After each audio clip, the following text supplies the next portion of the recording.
failing use of my right hand isn't actually the failing use of my right hand. It's just another way to tell the time. And I'm ticking. So I've been picking myself up at bars with a bottle in each hand. But I never give myself any play. I just make plans with myself for the day after next. By the time the sun swings back round into position, I forget the context of why I asked myself out in the first place. Did I think I was gonna score? I let a stranger pour me one more. She says my name is Sarah. Doesn't take much more than that to start a relationship. My darling Sarah cleans rooms for a living. Giving her youth and beauty to dirt and dust, understands more than most that family must be a foot you put forward first. You must weather the worst together. But having never met her family, she places love above all else, then protests that I use the word love too freely in poems. And I should really just say what I mean. And I suppose what I mean most is that I'm trying.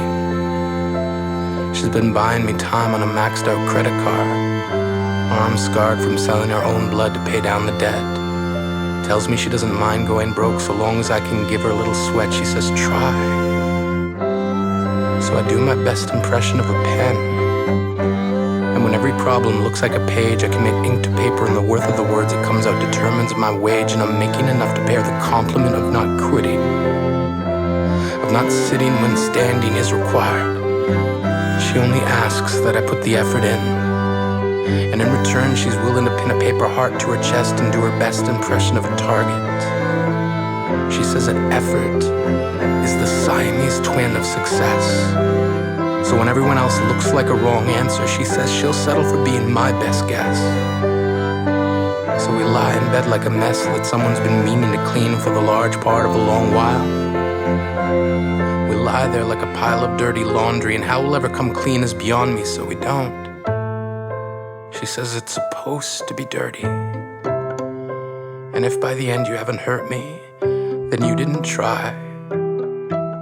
So I do my best impression of a surgeon, going in cutting purple hearts out of my own. Use my veins like thread and have them sewn to our skin like metals. Because when the bleeding stops and the dust settles, all we have are our wounds to wear like decorations upon our chest. Sarah does her best impression of a war. Tells me not to count my pride among the casualties, because maybe faith means never keeping score. She says there's more to effort than just switching gears. And in terms of what one should give in this life, sweat holds more value than tears. You have to try.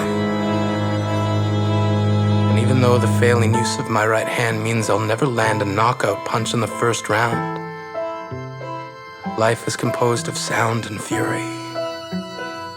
And whatever noise is left in me will be twice as loud when I try, so I plug myself into the idea of going the distance and I amplify. My darling Sarah has a throat like a vase that sings her words into bloom. She's got a voice like perfume. It's been sticking to my clothes so everyone knows where I've been sleeping. She's been keeping me so close you could use my body for evidence. Pull her fingerprints as proof that she's been on top so often she's starting to look like my roof. But a real sexy roof. And she doesn't leak. Unless you count the crying. She does that sometimes. Worries that she's just a backup plan. My darling Sarah, I've lived long enough to learn too many choices can destroy a man. I will make no exodus, be around long enough to watch uncertainty bid us farewell, then echo our names into the crater caused by the impact of when our lack of conviction fell. You've never had to sell me on the idea of absolute certainty and the trustworthiness of another. The first and only time you met my mother, Mama said, I like the way she looks at you. And I echoed back to her that I liked it too. Eyes like recycle bin blue. Sarah looks at broken things as if she can make them new. And more than a few times I caught her staring. Caught her wearing a smile reserved for those busy making plans. Sarah believes that distance is a fundamental that can be sidestepped by a piece of string and 2 tin cans. And I remember when my tin can rang. They said there's no family to speak of, so love is next in line, and there's not a lot of time, but she's asking for her boyfriend. In the cab to the hospital, I feel my heart bend as if bracing for impact. So I do my best impression of a man and face fact. It's supposed to hurt.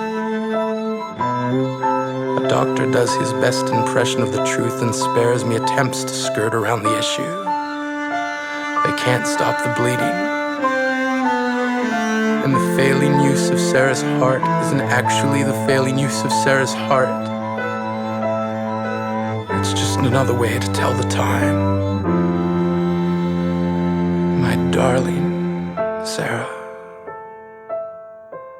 I was holding your hand when you died. And even though the failing use of my right hand prevented me from feeling you leave, I tried.